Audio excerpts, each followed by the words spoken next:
안녕하세요. 닥터 꼬집입니다. 저희 병원에는 다른 병원에서 발치 진단을 받고 치아를 살리기 위해서 오시는 분들이 굉장히 많이 있으신데, 그만큼 난이도 있는 신경치료를 미세 현미경을 통해서 많이 성공 케이스들이 많다 보니까 살리고 싶은 그 의지가 강하신 분들이 많이 오고 계세요. 그런 환자분들 중에서 제가 최대한 최선을 다해서 미세 현미경을 통해서 살려드리려고 노력은 하고 있지만, 어쩔 수 없이 발치로 가는 경우들도 많고, 이제 발치로 가야 될 때는 또 최적의 임플란트를 추천을 드려서 임플란트로도 많이 만들어 드리고 있어요. 그 과정에서 환자분께 꼭 제가 설명을 드리는 게, 이 치아가 왜 발치를 하게 됐을까에 대해서 설명을 드리려고 노력을 해요. 그래야 환자분들 입장에서 다른 치아들은 발치를 안 할수록 좋은 거잖아요. 그래서 발치를 하게 되면 그건 안타깝지만 그 부위를 임플란트를 통해서 잘 수복하는 게 굉장히 중요하고, 다른 치아들은 발치로 똑같은 실수를 통해서 발치로 가게 되면 안타깝잖아요. 그런 경우를 설명을 많이 드리려고 합니다. 이번 환자 케이스도 왜 실패했을까에 대해서 제가 추측을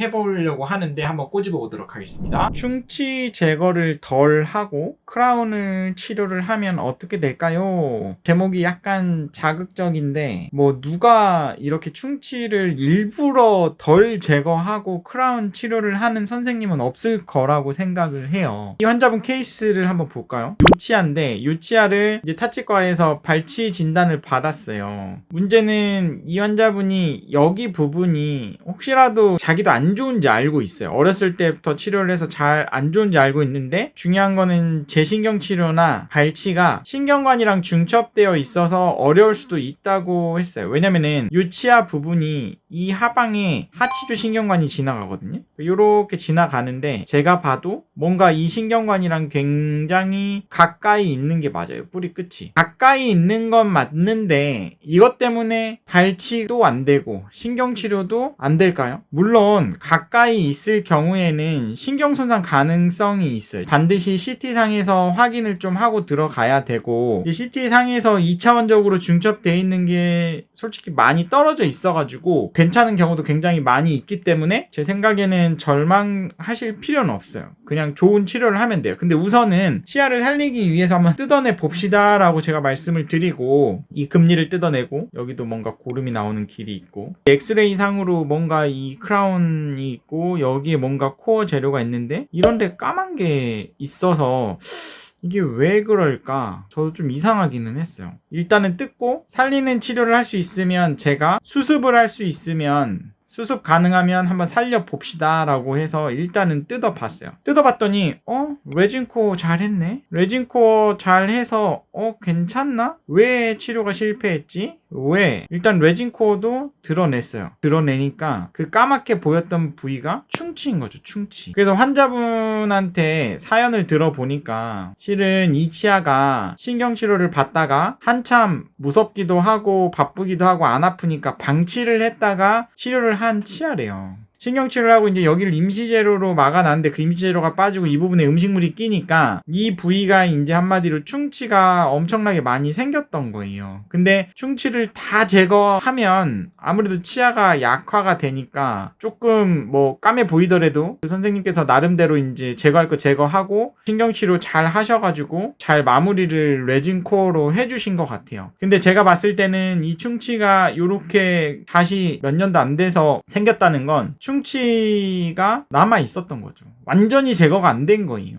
차라리 충치를 완전히 제거하고 이게 막 바깥쪽으로 구멍이 뚫려버리면 그때 임플란트로 어쩔 수 없습니다 하고 했으면 환자분은 아마 납득을 하고 가셨을 것 같은데, 그 선생님이 최선을 다해서 살려보시려고 충치를 일부 다 제거를 못하시고 레진으로 이렇게 덮은 거예요. 그랬더니 실패를 한 거죠. 충치를 다 제거하고 나니까 이제 뼈 레벨까지도 다 노출이 돼서 이 부분이 다 뼈가 이미 녹아있는 거고, 그래서 임플란트를 해야 됩니다 라고 이제 말씀을 드렸어요. 그래서 제가 발치 즉시 임플란트를 할까 하다가, 여기 보시면 요 빨간색 요 부분이 이제 신경관이 지나가죠. 그래서 반드시 CT를 찍어서 이런 식으로 신경관을 확인을 하고, 이 신경관이랑 이 염증이랑 가까이 있지만 중첩은 안 돼 있는 거예요, 실제로. 임플란트를 근데 여기 심기에는 너무 가까이 있어서 리스키하다. 신경손상 가능성이 리스키하기 때문에 조금 환자분한테 돌아갑시다 라고 해서 제가 발치와 보존술만 시행을 한 거예요. 자, 발치를 하시고 그 다음에 두 번째는 염증 제거를 하고, 발치와 보존술 뼈 이식을 할 때도 반드시 이 부분의 염증 제거가 완전히 된 다음에 이런 식으로 발치와 보존술 할 뼈를 갖다가 집어넣고 그 다음에 멤브레인을 갖다가 이렇게 커튼을 적용시켜야 뼈가 잘 생기는 거예요. 그래서 이제 이렇게 꿰매놓고 일부러 여기를 갖다가 잇몸 이 두 개를 붙여서 꿰매지 않는다고 했어요. 왜냐면 요 부위가 좋은 잇몸, 요 하얀색의 잇몸이 차고 들어와야지 어떻게 보면 나중에 임플란트를 하고 여기에 어태치 징지발하고 부착 치은이 존재해야 편하다고 말씀을 드렸죠. 그래서 일부러 여기를 갖다가 이렇게 오픈을 해서 해놓으니까 요런 양상으로 이제 치유가 되는 거예요. 이게 고름이 아니고 잘 치유가 되고 있는 거예요, 이게. 그래서 여기가 이제 부착 치은이 그대로 보존이 되어 있고 안쪽 이 부분은 한 달만 지나도 잇몸이 깨끗이 나을 수 있는 거예요. 그래서 이 부분은 치아를 발치를 어쩔 수 없이 했고, 발치하는 과정에서 머리 부분이 치아가 없기 때문에 똥강하고 부러져 버리는 거예요.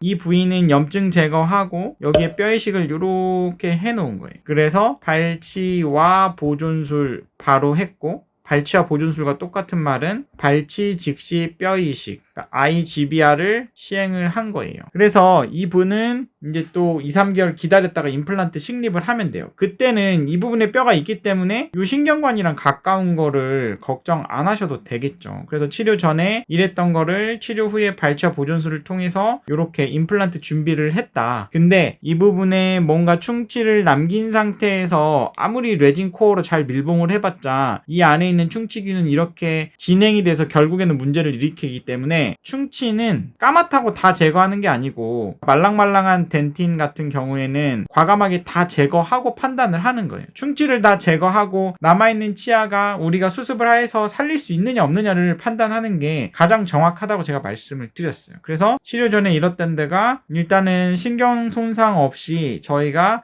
임플란트 하기 위한 뼈 이식까지 잘 끝냈다.